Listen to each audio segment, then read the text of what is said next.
CPC Strategy's webinar, Amplify Q4 Sales for Amazon, Google, and AdWords. My name is Mary. I'll be driving the webinar today. And as I had just mentioned earlier, if you have any questions throughout the webinar or following, feel free to reach out to me. You can also reach out using the hashtag CPC webinar. And throughout the webinar, feel free to use the chat box to the right, which is part of GoToWebinar. Also, just keep in mind, following the webinar, we will have a brief Q&A section during which you can ask questions of either Pat, Jeff, or David, who are our three expert presenters today. So let's just get started here. A little bit about CPC before we really dive in.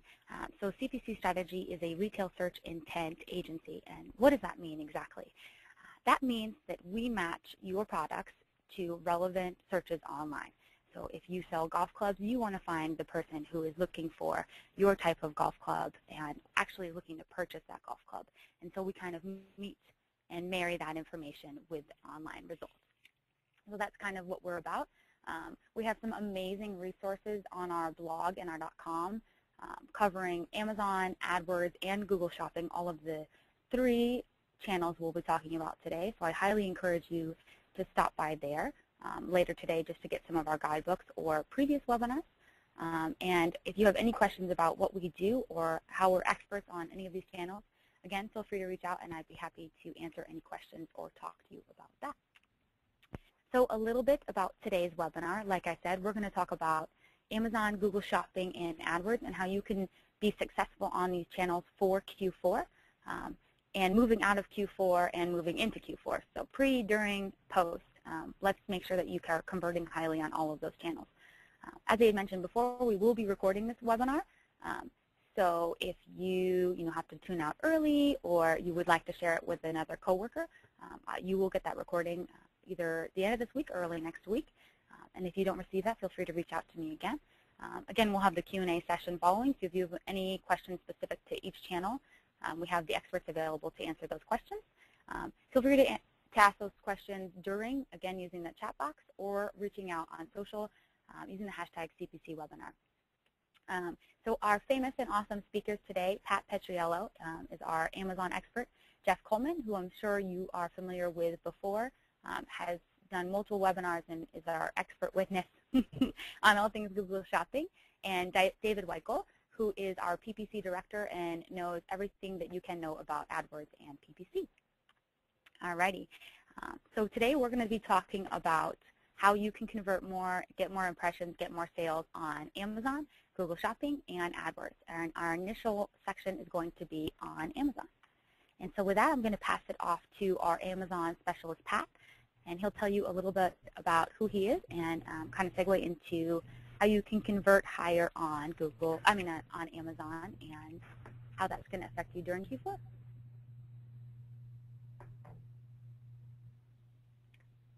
Mary, thanks for the introduction, and thank you everybody for tuning in today. As Mary set the stage, we're going to be talking about how you can help grow your sales on Amazon in Q4. A little background on myself before we get started. I'm a former member of Amazon Seller Services team up in Seattle. My main responsibility and priority there was helping sellers launch and grow their businesses on the marketplace, utilizing such programs as FBA, getting more impressions on the marketplace, also using sponsored products, product ads, things of that nature. Now, prior to my time there, I was a professional seller myself in the wireless accessories category, managing over a 250,000 SKUs across multiple marketplaces. So I am intimately familiar with some of the issues that many of you are facing as sellers in the marketplace in Q4.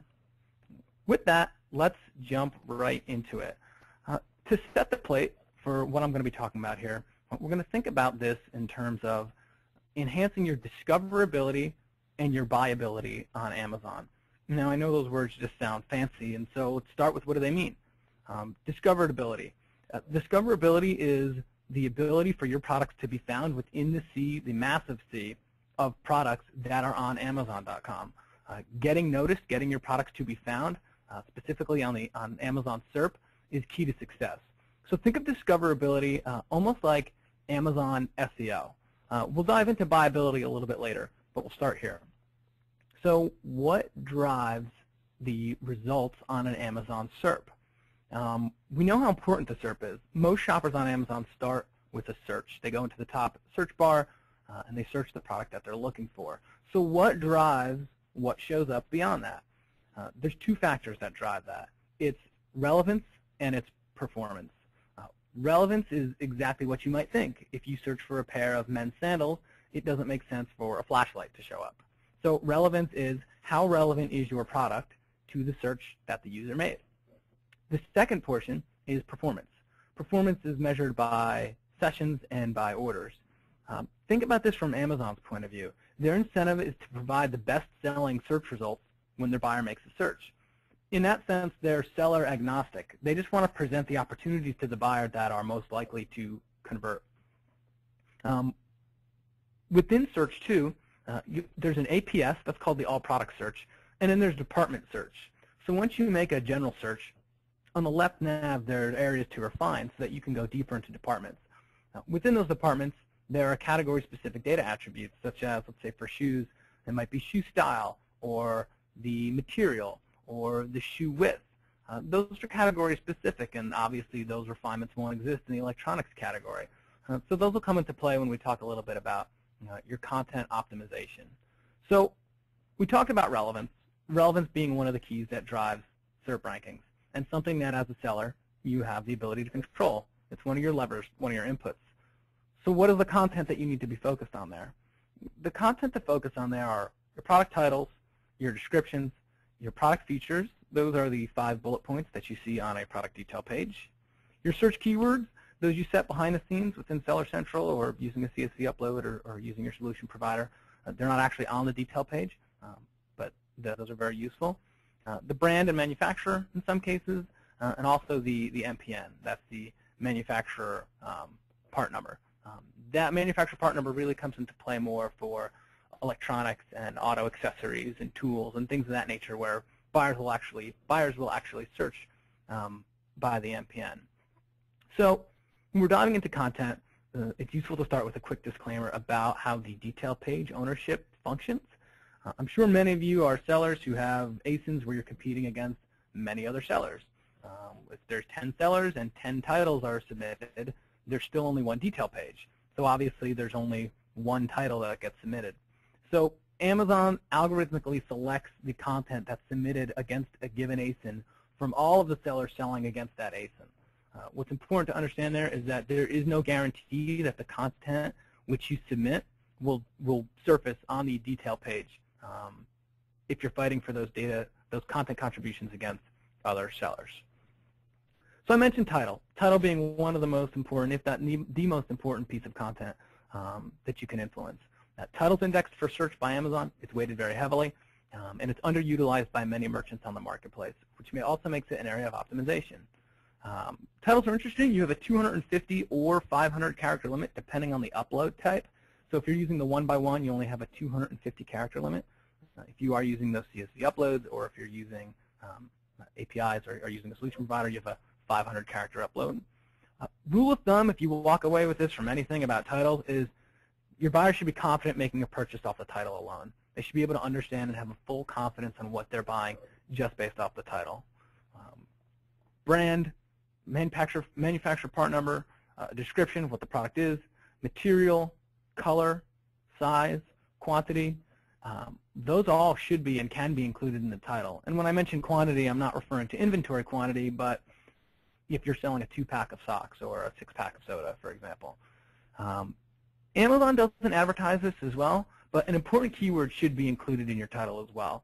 And that's going to allow you to get in front of the most amount of eyeballs and increase the sessions to your product. And that's really what discoverability is all about. Now for the search terms, and you can see the search terms on your screen here, and this is what it looks like when you're editing details within Seller Central. For the search terms, you have 5 fields of 50 characters each. So last time I checked my math, that was 250 total characters that you can leverage for your search terms. A couple key things to notice about search terms, and these are easy mistakes to make and things that you can avoid. Duplicating terms that are in your other content fields don't help you. So taking the terms that are already in your titles or in your product features or in your description and adding them to your search terms, that's just wasting that character space. It doesn't give you any incremental value. Punctuation is ignored. So again, You don't want to waste too much of your character space with that. Relevancy matters. That seems pretty intuitive, but obviously you want to do search terms, put in search terms that are relevant to your product as opposed to just search terms that you think are going to generate as much unqualified traffic as you can. A really good key here, and I've seen in my own personal experience a lot of success with this, is to consider synonyms for your products. So a couple favorite examples I like to use are pants, and you can consider slacks or trousers. Or for sunscreen, you can use suntan lotion as well, or sunscreen as one word, or sun space screen. Do note that Amazon search algorithm already takes into account misspellings, so don't use up your character allocation for any misspellings. Those will already be taken care of. Same thing with pluralization as well. You don't have to worry about adding an S to your terms. Amazon will already take that into account. And also get creative here. Think of broad search phrases that might not necessarily be a title or be a description of the product, but are things that people are still searching for, especially during Q4, where you have those online shoppers who might not be regular online shoppers. So you'll see here, mom's gift or centerpiece is cheap. So think of things, well, again, one of my favorite examples I've used is search for hipster clothes, and you'll get fun beanie hats and T-shirts. That's not maybe the way you would describe the title of your product, but it's good to get in front of search. So keep that in mind when you're considering search terms. All right, so success. You have mastered discoverability. People have found your detail page. They are now on your product detail page. You have now won half the battle. The next part of the battle for success is buyability. So what does buyability mean? Buyability is a combination of two different things. Buyability is the ability for you to increase your share of buy box ownership. Buyability is also, in instances where it makes sense, to increase the conversion rate on the detail page overall. So think of 1,000 sessions that produce 100 orders. Is making sure of those 100 orders, you own the largest percentage of those 100 orders that you can. And the second part of buyability is increasing those 100 orders to 120 orders, 150 orders, and so on. So it's the battle to get a bigger piece of the pie and then also to grow the pie. So you'll notice when I spoke about buyability and when I spoke about buy box, I used the term an incrementally growing share of buy box. You read a lot win the buy box and winning the buy box, and it sounds very binary. You either have 0% of the buy box or 100% of the buy box, and that's not necessarily true. You want to own a share of the buy box and an increasingly larger portion of the share. So what are some of the key levers that drive buy box ownership? Again, actionable items that you can that are levers for you to impact your business. The most important two are landed price and fulfillment method. Landed price is your product price plus shipping. So if you bake those together and offer free shipping, however you allocate those, they're considered together for Amazon as far from a buy box consideration standpoint. And then fulfillment method. So if you are in FBA, if you're using FBA and that's Amazon's Fulfillment by Amazon program, you have a much higher likelihood of winning the buy box against the competitor who does not. Beyond that, there are a host of other factors that are influencing buy box ownership, your seller rating, your shipping latency. Now, shipping latency is the amount of time it takes you to ship once an order is placed. So, for example, if you can ship an item out in 1 to 2 days, that's an advantage relative to a competing seller who ships that item out in 4 to 5 days. Again, this is not Amazon making things complicated for the sake of making things complicated. It's Amazon's incentivization is to offer the best buying experience for their customers. So they want to put the best combination of prices and fulfillment and a highly reputable seller in front of their buyers creates a good experience. Customer service factors as well, order defect rate, feedback score, A to Z claims, refund rate, pre-order cancellation rate. Those are things that also come into play and impact your ability to win buy box. And that's something that makes the Amazon channel different than your traditional e-commerce channel. Those customer service elements actually impact your ability to sell more products by owning an increasingly larger share of the buy box. And a good way to think about this is the same way you think about other parts of your business, in that you don't have unlimited resources, so you can't win on every single one of these metrics that I mentioned. It's important to pick your spots, and you can leverage your core competencies. So let's say you've got really great fulfillment for your non-FBA items, and you can ship items out really quickly. Well, that's a competitive advantage for you against your competitors. Or let's say you have really excellent customer service. So you can leverage those to win shares of the buy box. It's important just to think about what does it cost you to improve your buy box share, and what is the benefit of you increasing that share.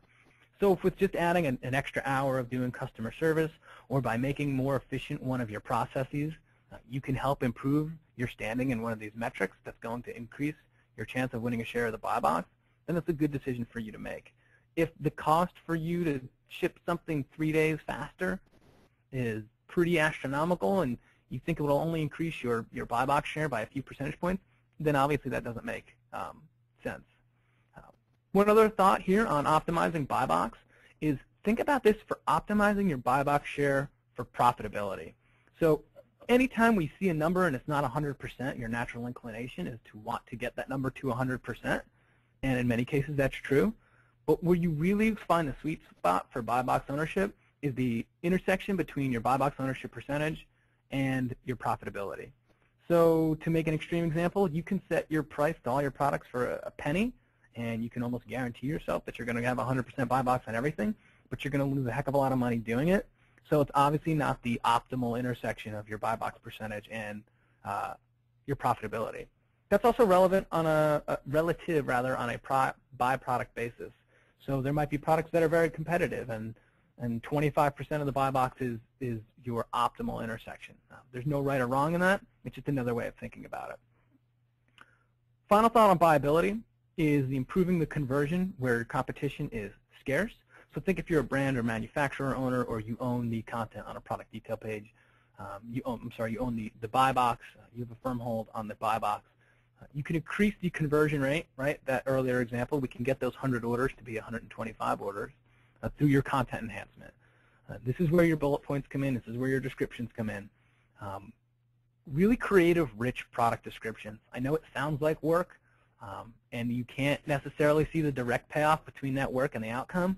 But if you can communicate the value beyond the features of the product and convey the experience and the benefits of owning and handling your product, it's really a benefit for you, and that'll really differentiate your products out there. It gives people higher confidence in that they're actually getting what they want. Also think about clear and concise bullet points to communicate the most compelling features of your product. I mean, you're trying to make a sale using these 5 bullet points, for example. Sort of the golden rule, and this applies to all e-com as well, is just think like a consumer, right? Put the information in front of the consumer that they're going to want to see to be able to feel confident making their purchase decision. Moving right along, thinking about Amazon Q4 as a marathon and not as a sprint. That sounds really catchy, but what does it mean? Well, it means that you can approach this in phases and be prepared in certain areas. So be prepared for increased demands, the increased risk of having stockouts. So you don't want to oversell. Make sure your inventory is synced through your other channels. And being a bit more vigilant in this time of year in the buy box hunt. Q4 brings a lot of opportunity, and with it, it brings a lot more sellers, and that's a lot more competition against those ASINs that are important to you. So when you're used to having a secure hold in a buy box, maybe selling against 2 or 3 other retailers for a product, it might get a little bit more competitive this time of year. So make sure you stay vigilant, especially for those products that are really important and really driving your business. Also know that increased sales opportunity, increased demand for customer service. You're not going to want to be caught at the end of December trying to ramp up and figure out how to answer all those questions, so plan accordingly. Final thought on that is that Q4 doesn't happen in a vacuum. What that means is that your performance in Q4 is going to set you up one way or another for how you open the gates in 2015. If you have a lot of stockouts, if you have a lot of cancellations and refunds and negative feedback and poor seller reviews, you're going to be licking your wounds a little bit and have to recover from that as you come out of the gates in 2015. In contrast, if you do really well, you get great reviews, you sell a whole bunch, people have a really great experience, and you really set yourself up for an excellent start to the new year. So think about the impact that this Q4 has on the channel as a whole, and not just as a vacuum. Part of do this to make it easy is to approach Q4 in 3 phases. Right? We are in August right now, so we're in the preparation phase. That's why we're having this conversation. So you can think about the things that are going to be important to you and to be ahead of that. You can also, and I have November check-in here, but this check-in will be dependent on your business, is look at what SKUs are and what ASINs are selling really well. Look at the areas where you're having problems. Look at the areas where you need to step your game up just slightly. It's not set it and forget it. You have an opportunity to revisit those strategies. And also remember, last-minute shoppers. Unfortunately, I think I am one of those. You have an opportunity to leverage those sales for last-minute shoppers.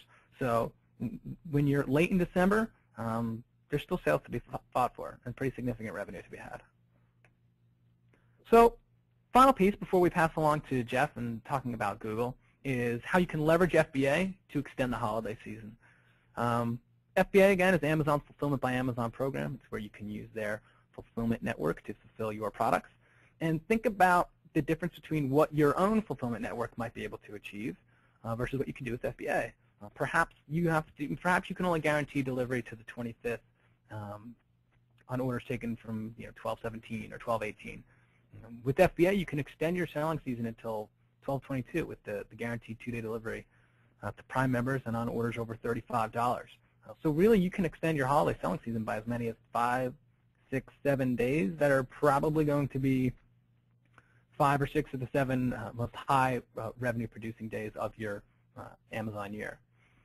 Also thinking about FBA, it helps you scale your customer service. Amazon handles customer service on all your FBA and scale your fulfillment operations.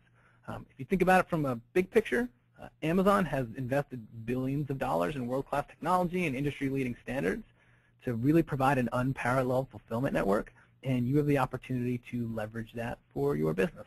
So that's something to keep in mind for Q4. With that, I would like to introduce you to Jeff Coleman. He is our Director of Retail Search, and he will cover being prepared on Google for this holiday season.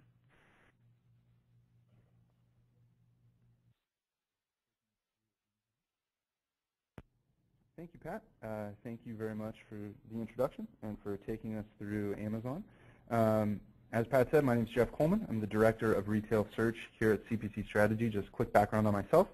I've been with the company for around 5.5, almost 6 years now, and I run our Google Shopping and comparison shopping training programs, and that includes the ongoing training that all of our team members receive to make sure that we're continuing to stay experts in an ever-changing environment. And if you're wondering who that is on the right-hand side, that's the next member of our CPC Strategy team. She's going to be starting in about 18 to 20 years. That's my 6-month-old daughter, Annabelle. So just wanted to share with you guys.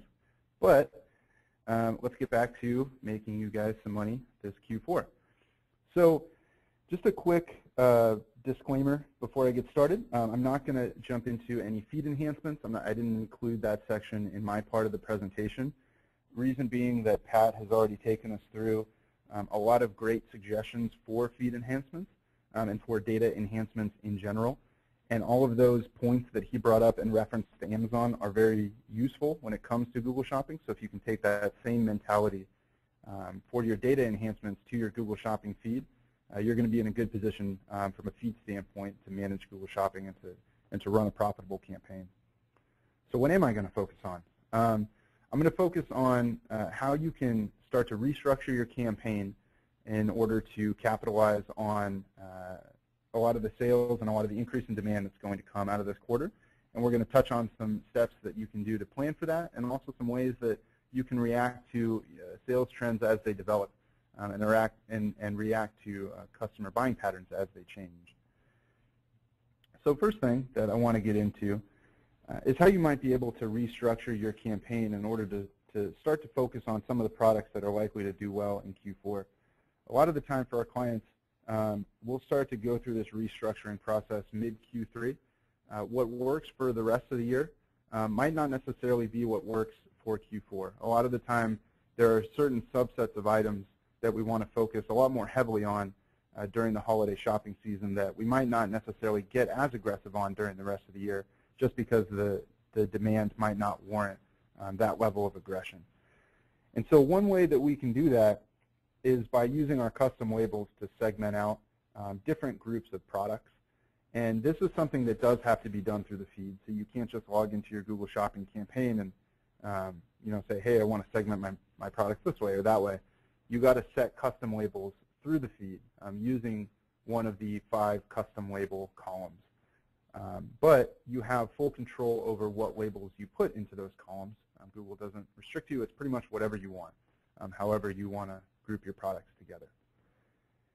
In the example that I have here on this screenshot, we segmented out some of the top sellers or some of the best-selling items.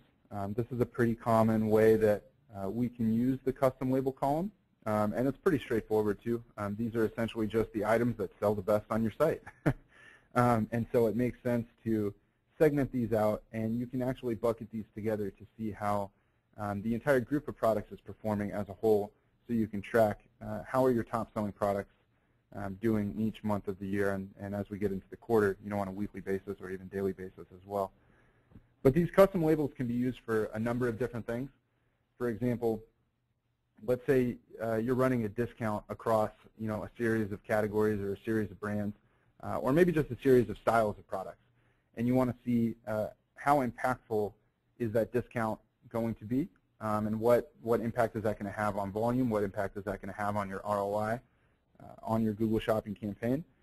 You can use a custom label to segment out those products. So if you know that sale is running for a 2-week period, add in the custom label, segment out those products, and you can create a separate product group for them and bid up on them a little bit more aggressively to try and promote those products within the search results and start to drive more volume to them. Another way that you can think about this custom label is by looking at segmenting products that maybe you were able to get a special deal on. Maybe you bought in bulk from your manufacturer on a specific brand or on a specific product line, or maybe you're just a great negotiator and you were able to score a sweet deal on a particular line of products. You know that those products are likely to sell well. Maybe they haven't been perennial bestsellers in the past, but these are products that, because of your newly competitive pricing, are likely to sell well and are likely to be top conversion moving forward. And we want to see how the market's going to react to that. And so consider using a custom label to segment out those types of products as well. One other thing to note here is that priority products get priority rankings, meaning that as you increase the bid, obviously the more likely you are to show up higher within the Google search results, but also to show up higher than other similar products within your feed. And so one other thing to consider using this custom label for is to try and highlight style leaders or product leaders within a group. For example, let's say you sell t-shirts and you have one particular t-shirt that comes in 10 different colors and each color has 5 different sizes. That's a lot of different products that Google has the option to display for any search that might be relevant to a t-shirt. So how do you make sure that the best-selling variation is always showing up? Well, you can use a custom label, attach that to your best-selling variation, and bid up on it. And you can do that across styles, so you can easily group all of those styles together. So let's say you know that the large green t-shirt in that group tends to be the style leader.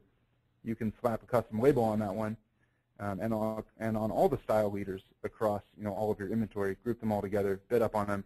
Those leaders will now get priority rankings ahead of all the other similar variations in your feed because they now have the priority bid.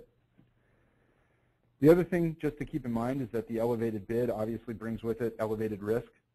You're paying on a cost per click basis, so as you increase your CPC rates, obviously you're paying more per click, but you're also more likely to show up for some of the shorter tail, maybe less relevant, more general searches. So if you're bidding really low, potentially the only search that green t-shirt is showing up for would be men's large green t-shirt, which is somewhat long tail and fairly specific. As you increase the bids, you're going to be a little more likely to show up for the more general searches like just t-shirt that might be a little bit less relevant and aren't going to convert as well. And so on top of the increased CPC rate, you're likely to potentially see a reduction in the quality of traffic as well, which can further lead to the increase in cost. So definitely make sure you're staying on top of the products that you're increasing the bids on so that you can keep things in check and not let that cost get out of hand. So how do we decide kind of what types of products to put into these lists? I'm going to cover a couple different, or I have a couple slides on this and how we can start to put together a strategy on what products we want to emphasize. I'm going to break these out into proactive steps that we can take ahead of time, and some reactive steps, things that we can do to react to trends that we're seeing as the quarter goes on. And like Pat mentioned, we're not going to set our Google strategy in August and let it run and come back in January and see how it did. That wouldn't make any sense. So we're going to take some proactive steps now, and we're going to put together a strategy, but we want to make sure we have a process in place to regularly check on that and make adjustments if needed. So one thing we can do to identify some groups of products that we might want to start to emphasize is let's look at the products that fall under these 4 buckets. Competitively priced items. You can probably think of some of your most competitive items off the top of your head right now that right off the bat you're going to be one of the low price leaders, or you're going to be one of the lowest prices across the internet, and that's going to be a product that you're really likely to sell well, obviously, because you have the lowest price. And so these are products that we're going to want to segment out and put into their own bucket and bid up on them. And you can obviously do that on an ID level by navigating into each brand and each category and then into each ID and bidding up on it. But like I said, consider using a custom label for that purpose as well. It can be a little bit easier to manage that way, a little bit easier to see which of those products you've broken out. Also, any discounted items or sale or coupon items. As you're putting together your promotional calendar for Q4, I would anticipate that a lot of you are already starting to plan ahead for what items are going to go on sale and when they're going to go on sale. And so you already know when those sales are going to happen. Make sure you've coordinated your Google Shopping strategy to go along with that promotional calendar. Or even if you haven't started putting that together, make sure when you are putting together that calendar, you're also bucketing in time to update the feed and update your strategy to go along with that. And when those sales kick in, make sure that you're breaking those products out, whether it be through a custom label or another method, and you're bidding up on them. Obviously, during the promotional period is when you want those sale items to be promoted. And so make sure, like I said, that your promotional calendar lines up with your Google Shopping strategy and vice versa. Also, perennial bestsellers are great to break out. Just like your competitively priced items, I'm betting a lot of you can name your top 5 to 10 bestsellers just off the top of your head right now. Make sure that you're breaking those out and bidding up on them. We see a lot of retailers that kind of leave those products just within their brand buckets or within their category buckets. And that, a particular brand might be selling really well for you, but in reality, there's just a few products within that brand that are the brand leaders. And those are the ones that we really want to promote. And increasing your bid across an entire group of products just for the sake of increasing the bid on the 1 or 2 brand leaders doesn't make a whole lot of sense. So make sure you're segmenting those out as well and getting more aggressive with your bids on those bestsellers.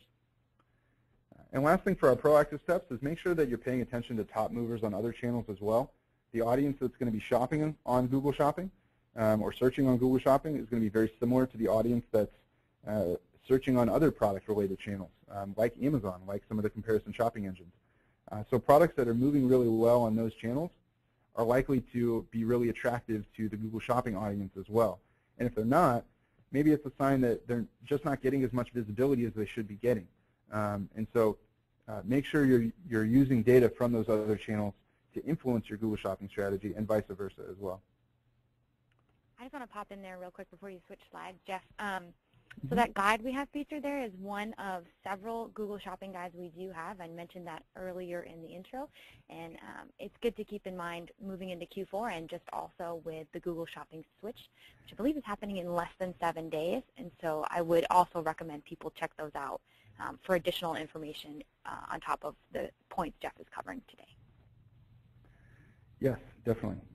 There's a lot of good advice there, and that guide goes into more detail than we're going into here, so definitely feel free to check that out.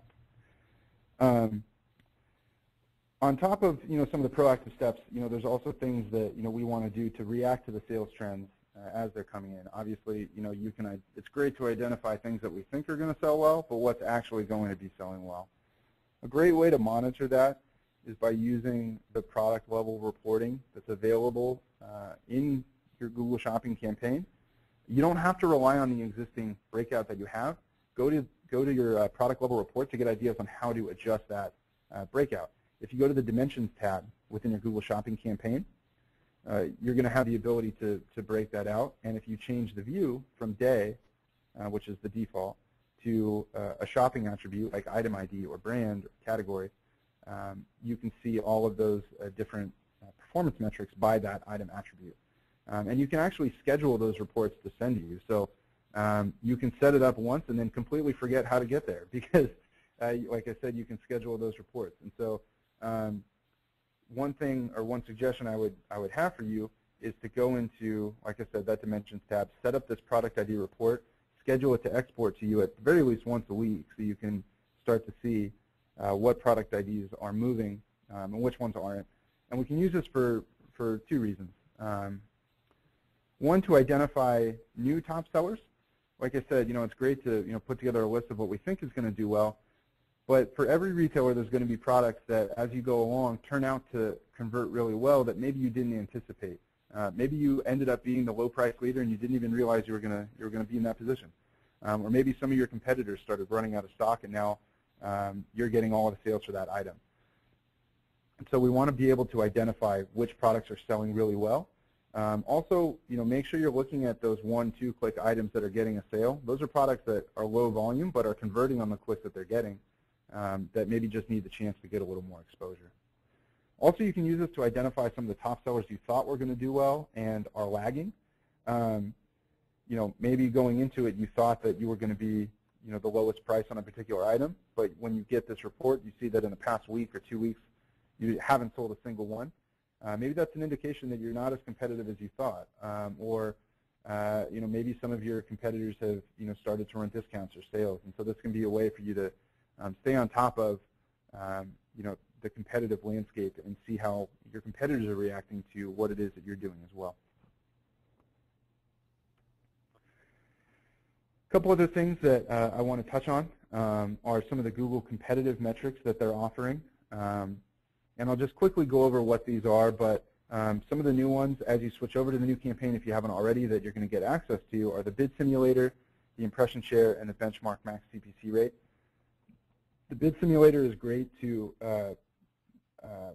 try and predict what bid you're going to need to be at to increase your visibility on an item. And that appears as a little square box right next to where you would set the product bid. And if you click on that box, the simulator will pop up and Google will estimate for you at different bid levels what level of impressions can you expect, how much can you expect to spend, and you can use that in conjunction with your current performance to see, okay, if I were to spend X amount more, what would that get me? One thing to keep in mind is that Google can't take into account how your competitors are going to react to this. As you increase your bids, their rankings are going to drop a little bit, and so they might increase their bids as a result. And you don't necessarily want to get into a bidding war on every product, but keep in mind that this is going to be something you're going to need to come back to on a regular basis. Another thing that you can start to look at are the impression share and the benchmark max CPC rate. Impression share is basically just the percentage of times that you're showing up for relevant searches, and the benchmark max CPC will tell you, on average, what are your competitors bidding for similar products. And so this can give you a good baseline on where to set your bids and on if you even have the room to get more visibility. If your impression share is already really high at 85–90%, that might not be a group of products that you want to spend a whole lot of time on because you're already dominating the search results. Whereas if you see that a particular brand has a pretty good ROI, but the impression share is down at 10–15%, you have the option or you have the ability to get a lot more visibility there and really push for more traffic and push your bids up. Last thing I just want to touch on here, which can improve your results independent of your bidding strategy, is just improving your customer perception or the customer perception of your business. And so doing things like running promotions, running sales, utilizing that Google special offer link that can appear on your PLAs can enhance the customer's perception that you're there to offer a deal, that you're there offering the best price across the internet. Also, seller ratings and product reviews We see a lot of retailers still that are hesitant to start to collect seller ratings. I think a lot of retailers, when they just kind of leave it up to chance, the customers that leave the reviews are the ones that are angry and the ones that are motivated. But what we find is that when we're proactive about asking your customers what they think of your store, they appreciate just the fact that someone asked for their feedback. And we tend to see pretty positive responses when we proactively go out there and get it. And we also tend to see that customers that are collecting those reviews, as long as they're getting decent ratings, will start to accumulate more traffic and will start to have more compelling offers than some of their competitors. And as we're going into Q4, customers want to buy from a retailer that they're going to be able to trust to deliver the product on time as promised, for the deal that they were promised for. And if you're collecting good reviews and if you're collecting customer feedback, that can be a way to differentiate yourself among your competitors. So I definitely encourage you to do that. And so that's going to wrap it up for my Google Shopping section. I'm going to go ahead and turn it over to David Weichel, our Director of Paid Search, and he'll take you through all our AdWords strategies for Q4. Awesome. Thank you, Jeff. Appreciate that. A lot of good information coming from both Pat and from Jeff. And so we are on the home stretch here, and so I'll try to close it out with some AdWords tips, specifically regarding text ads. And so just a brief intro. My name is David Weichel. I'm the Director of Paid Search here at CPC Strategy. I've had the opportunity to be a part of the team here for the last 4 years, and it's definitely been an amazing experience. And so definitely want to share a few tips and tricks with you guys to kind of get out in front of some of the Q4 peak shopping season. And so with that, let's jump right into it. All right, so getting in front of the Q4 landscape changes. And so one of the very first things that we can do to put us in a good position here is to actually differentiate between perennial and seasonal bestsellers. And so the perennial bestsellers, which Jeff alluded to earlier, are some of the ones that do well for you year-round, right? And so we have our golden geese in terms of keywords. These are the ones that we don't want to see average position flipping for. We don't want to lose any ad impressions there pretty much whatsoever, because they just convert well for us year-round. Now those are going to be, we're going to treat those a little bit differently than some of our seasonal products. And so some of our seasonal bestsellers, specifically looking at the date ranges of Q3 versus Q4, and even more narrowed is like November 20th to December 20th, where we're kind of encapsulating Black Friday, Cyber Monday, and the rest of the holiday shopping season. What we'll want to do is actually evaluate for those time periods the change in sales velocity for those products, independent of channel or source. And the reason why we want to do it, do a site-wide analysis of it there, is we don't want to necessarily introduce any blind spots by just looking at, okay, what are we seeing an uptick in sales for AdWords?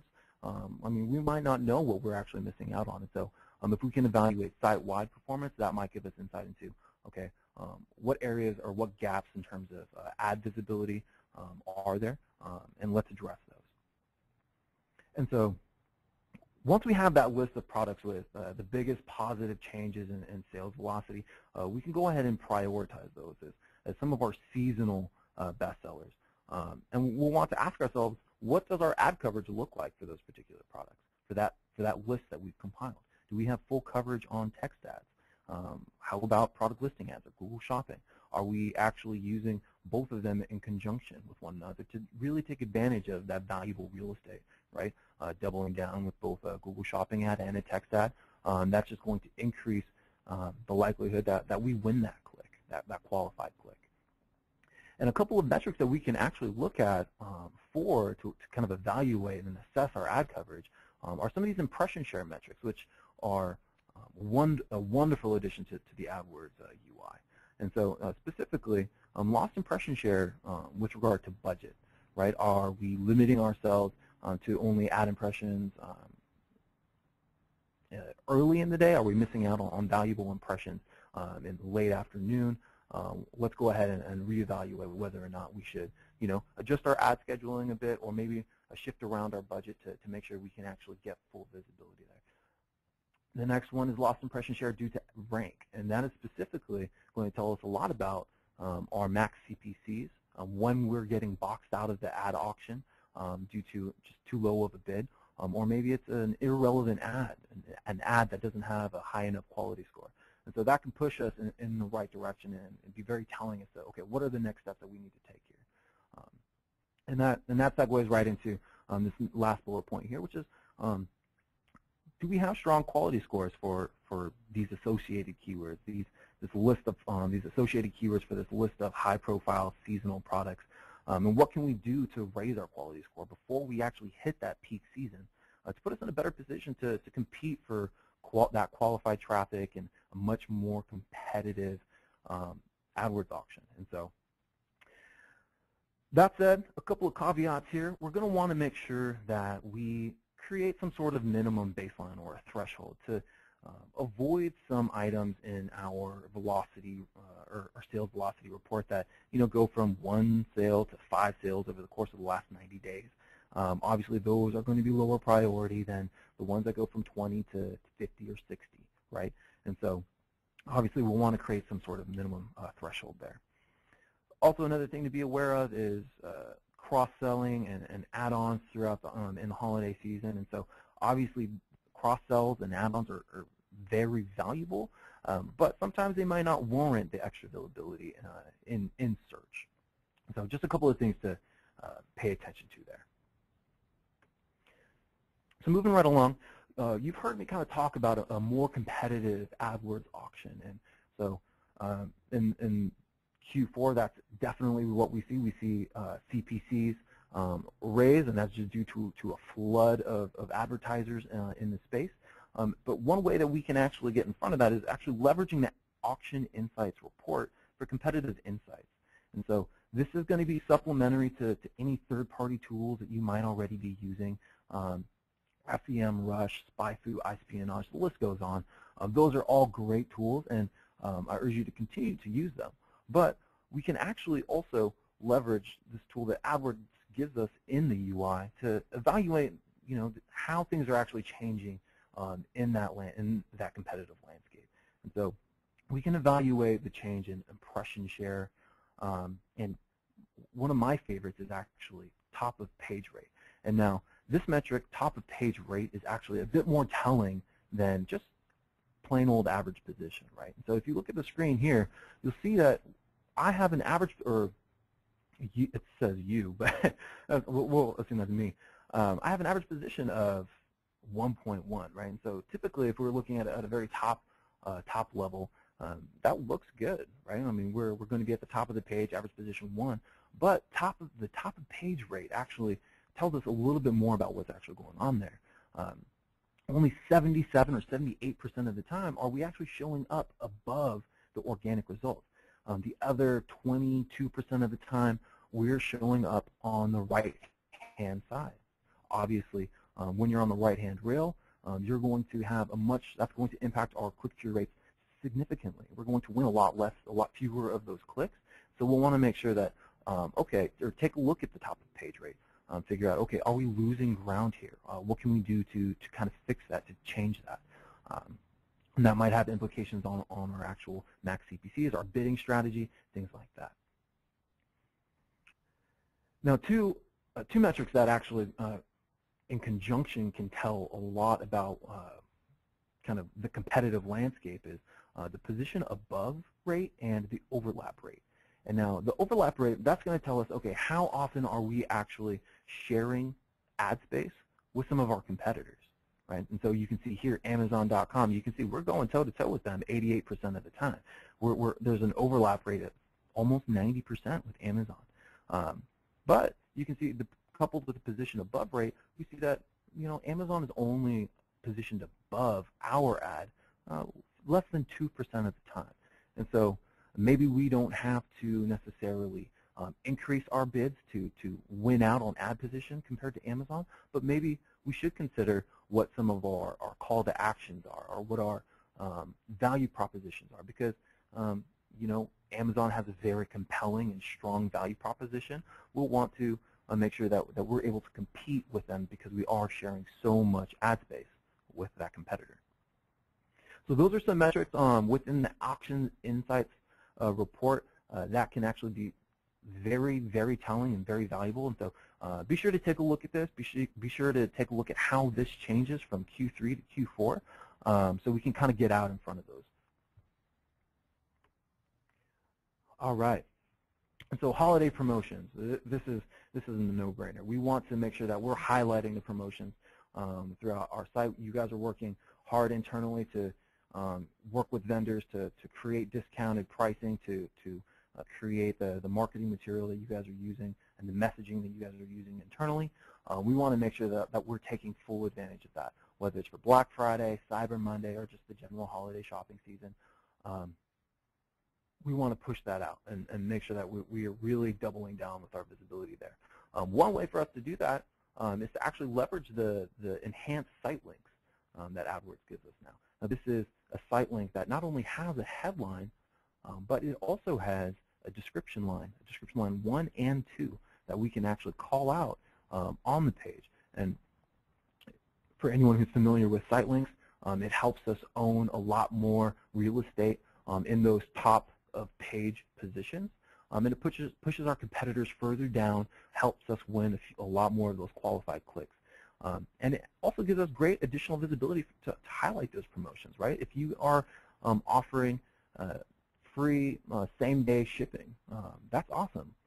You won't have to work that into your original text ad, but you can actually put that into a site link, call it out directly there, and make sure that we're getting more eyeballs on those. Now, when we are doing this, we're adding some of these promotions to these site links, we want to revisit our site link priority as well. We want to make sure that, okay, we're telling Google these are our highest priority ones. If you're only going to show 2 site links rather than 4, try to show these 2 above the other ones. And so we want to take a look at that list, rearrange our priority according to what our Q4 or holiday strategy is. And the last benefit here is this is going to actually increase our expected click-through rate. We're owning a lot more of the real estate, and a recent update to Google's ad rank formula.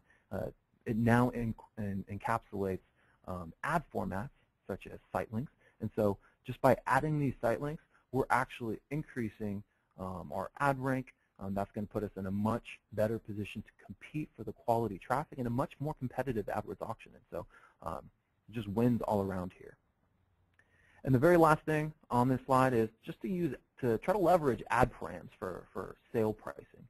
And now ad params might be a little bit nuanced, but and it might be a little bit more advanced for some of us. But what we can actually do is assign a parameter such as price on a keyword level. And we can actually dynamically rotate that price into our ad copy, right? Rather than having to pause an old ad that has an old price point, write a new ad, launch that one, and wait for that new ad to get approved, go through the approval process. We might lose out on some real quality and valuable visibility. And so to avoid that, we can actually use ad params to dynamically rotate those prices as they change into our ad copy. No impressions lost, and everything's kind of squared away there. All right, and just to round this out, this is a bit more straightforward, and if you're doing any paid search management now, this is kind of a no-brainer for us. But we want to take a look at our negative keywords list, right? So over the course of 9 months, 10 months, there are a lot of search terms and modifiers that kind of just pop in there, and we've identified them as either not relevant or low ROI and hurting our click-through rate, whatever the reason is for adding those negatives over the course of 9-10 months. We want to make sure that, okay, we're not going to be holding ourselves back by having any of these negative keyword conflicts, right? So suggest that we go back and do a comprehensive search term analysis for Q4 of last year, of 2013, and actually for a value per term or per modifier, right? That should help us identify any valuable or potential conflicts that might have arisen over the last 9 months, and we'll be able to address them or lift those negatives if they are interfering with anything there. And so with that, that is the last tip from me, and I'll go ahead and pass it back over to Mary to finish this up. Great. Thanks, David. I appreciate that so much. Thanks to both Jeff and Pat for sharing. I know, obviously, I've done practice with these guys, and I'm familiar with these subjects, but even just listening and having this conversation, I always learn a little bit more every time, so it's pretty cool. So I'm going to move into the questions section now. So again, if you had any questions for either Jeff, David, or Pat, feel free to ask those in the chat box or reaching out by social. Unfortunately, we are running low on time. Just like me, I think all of the gents are a little bit chatty. So I will cover as many questions as we can, time permitting. And as I had mentioned earlier, if you have any additional questions or we don't have a chance to answer your questions, feel free to reach out via social or email. You can reach out to me specifically, Mary@cpcstrategy.com, and I will be sure to give you a response. It may include a really corny joke, but I will reply to you. All right, so moving right into questions. I've got a question from Lucy, and she wants to know, how does discoverability affect normal SEO? So specific to Amazon, I believe. Okay, so the question is, how does discoverability on Amazon affect normal SEO? Correct. I think she is referring to SEO on other search engines like Google. Got it. Well, if I'm interpreting the question correctly, what I would say there is to maintain a channel-specific strategy.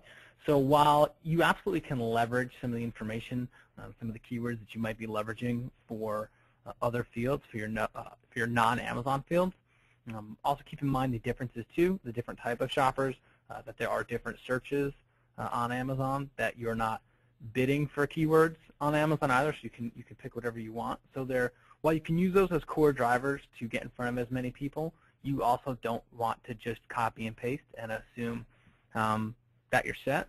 So I think that's what the question was driving at, is the interplay between discoverability between multiple channels. And so that channel-specific focus becomes really important. Awesome. Very cool. And as we had mentioned earlier, if you're looking for a specific strategy per Google Shopping or PPC or Amazon, we've got some great resources on our blog and .com, which helps you with that. I'm going to segue into a little bit of a Google Shopping question specific to custom labels. Gentleman wants to know, what is the #1 or the best custom label that you would recommend to create for Q4?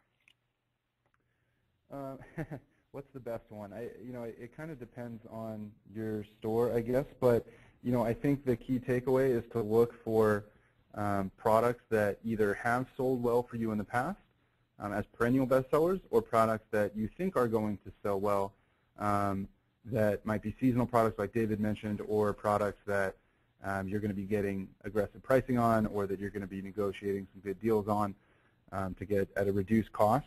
So in terms of, I guess, the best label would be to look at a product-specific label. You can call it essentially whatever you want, whether it be your best sellers label or something like that, or just your best or your top product label. And apply that to the products that, like I said, have sold well in the past or are likely to sell well in the future. And that could be a living list as well. It's not something that label isn't something that you set and forget. And so as you see new products that are selling well, or as you get products that are going to be coming up on the promotional calendar, that you're going to be reducing price on, or that you're offering a coupon for, you can add those, or add the label to those products, take it away from some of the ones that maybe you thought were going to do well and aren't, that you want to de-emphasize. And so I guess rule of thumb would be implement a product-specific label that you can apply across all your products that you think are going to do well, so you can segment those out and bid up on them. Very cool. This is kind of an interesting question I'm curious about too. Question about how Amazon, that competition impacts Q4 buy box share. Yeah, so it's a question a lot of retailers are asking themselves, and for Q4 and beyond, is just how to compete against Amazon on Amazon. And if you think about some of the metrics that we brought up on this conversation, fulfillment method, price, seller score, on-time delivery, think of Amazon as competing against the seller who has almost perfect scores in every metric. So their delivery is always on time. They often produce the lowest price. So the ways to look at that is that Amazon isn't impossible to beat to the buy box, but you definitely have to beat them on price and be a really top-tier seller in terms of your fulfillment and your customer service metrics as well.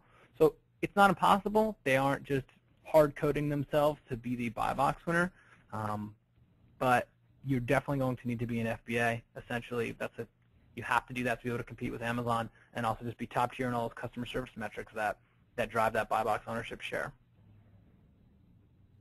Definitely. So I've got more of an AdWords question here, specific to budgeting. Jack wants to know, how much more should you spend for Q4 with your ad budget? Yeah, that's a good question, and so that really, and this probably is going to be my most popular answer, is it depends. So we really are going to have to take a look at, what does performance actually look like? Budget allocation is very dependent on the actual return on individual campaigns, channels, ad types, keywords, and so we're always and constantly trying to adjust to find that point where all of those lines intersect, right, where that sweet spot. But if assuming that the return is positive, I mean, I would say start with a 10-20% increase. See if you are actually able to avoid limiting yourself or any ad impression or search impression share loss. And if the return is still positive, but you're at 100% impression share, then you might not need to increase your budget for a particular campaign anymore because you have full visibility. But yeah, that's a loaded question, but it definitely does depend on how the overall health of the campaign is already doing. Also, just one thing I'd add to that, just from a Google Shopping perspective, is the biggest days of the year for Google Shopping are going to be that Black Friday through Cyber Monday weekend. And so as you're looking at, and obviously you're setting a daily budget. So as you're looking at what budget to set, I think David's percentage increase is probably a good general way to start for all of Q4. But when you get to that Black Friday, Cyber Monday weekend, make sure you're kicking that budget up even more, because the last thing that you want is for your ads to start coming down at 1 p.m. because all of a sudden everyone's shopping online and now you used up that budget. So make sure you're allocating more for that weekend, and also keep on top of how that budget is increasing throughout December, because inevitably that's going to traffic is going to start to pick up as people get closer and closer to those kind of fulfillment buy dates that Pat touched on, and customers know that they need to order by a certain time to get their gift. So make sure that you're keeping on top of your daily budget throughout December as well, and that you're increasing accordingly. Great. Yeah, absolutely. That was a great point. Definitely. I've got another question specific to Jeff. It's kind of broad, so I'll let you kind of take the reins on where you want to go with that one. But I have a woman asking about Google special offers, just kind of what they are and the best way to use them. Yeah, definitely. So the special offer, if you go to google.com and you search for a product, you'll see the PLA box, or what we call the PLA box, where all the product ads appear. Below the image and the price and the title, if the retailer is using a special offer, you'll see a blue link that says special offer right under the product ad. If you click on it, it'll say, whatever the special offer is, get 10% off. It'll tell you if there's a coupon code, and it'll display there. And so A, it makes your ads stand out a little bit more because you get that cool blue link, and B, it makes the offer a little bit more compelling because now you're adding value. The one thing to keep in mind is that you can't just put anything there. There has to be additional value added to the customer beyond what's listed on the landing page. And so if the product's on sale, that's great, but if it's already on sale on the landing page, you can't use a special offer to say that, because that's not additional value. The customer would get that just by getting to the landing page. So the way to think about that is, if you have a coupon code where the customer can enter that after they add to cart to take an additional amount off, or maybe when they add it to cart, they're going to get an extra gift or an extra $5 off or what have you. And you don't have to have a coupon code, but that's just the easiest way to relay the example. But again, you can't just put anything there. So make sure that you're coming up with some compelling offers, or that you're giving a coupon or a free gift or something, so that you can take advantage of that. But yeah, like I said, I mean, it shows up as the blue link that says special offer just right below the product ad on the Google SERP. Very cool. I've got a question for Pat, which I know he's going to love this question. So I have a gentleman asking, what percentage of the buy box should you own? We're going to need an exact number on this one, Pat. You're going to want to own it no less than 110% of the buy box at all times. No, so it's a good question. Obviously, especially around this time of year, focusing on the buy box is really important. So the answer to that question is you want to own the amount of the buy box share that makes sense for your business. So I talked about the intersection between profitability and buy box ownership. So if there are no other sellers against an ASIN, you should have 100% buy box ownership. You should have that by default just by being the only seller. If you're only competing against one or two other sellers for the buy box, and you have competitive price and you have competitive fulfillment and you have good seller scores, you should be aiming for to have better than 2/3 of the buy box for that product. So the buy box number is very relative to the competition. There's ASINs I found for pretty common products that have literally 100 different sellers against that ASIN. The expectation to have 80% buy box for that ASIN is unrealistic. But the next ASIN where you might only be competing against one other seller, you should expect to have a buy box percentage that high. So the best way to look at it is relative to your competition and also to how competitive your offer is. If you have higher prices, don't have FBA, have poor feedback, have a poor seller score, and you're selling against sellers who are better than you in all those areas, you're not going to have very high buy box percentage. And you can only incrementally increase that as you improve your performance in those metrics. So it's by ASIN relative to your competition and based on how well you're doing in those factors that drive buy box. The key there is just knowing the game. Instead of it being a mystery and saying, this is the amount of buy box I have, I guess that's just the deal. The important part of this is understanding the levers, and then that's the first step to be able to impact the levers. Great. Thank you so much, Pat. With that, we are just about running out of time. I don't want to extend questions quite too long, so I just want to close up on this webinar. And again, we've got lots of questions that we weren't able to answer, and so I'd love to chat with anybody individually or link you up with either Pat, Jeff, or David and kind of continue that conversation. Just to wrap us up, don't forget to check out our resources on cpcstrategy.com and also cpcstrategy.com/blog.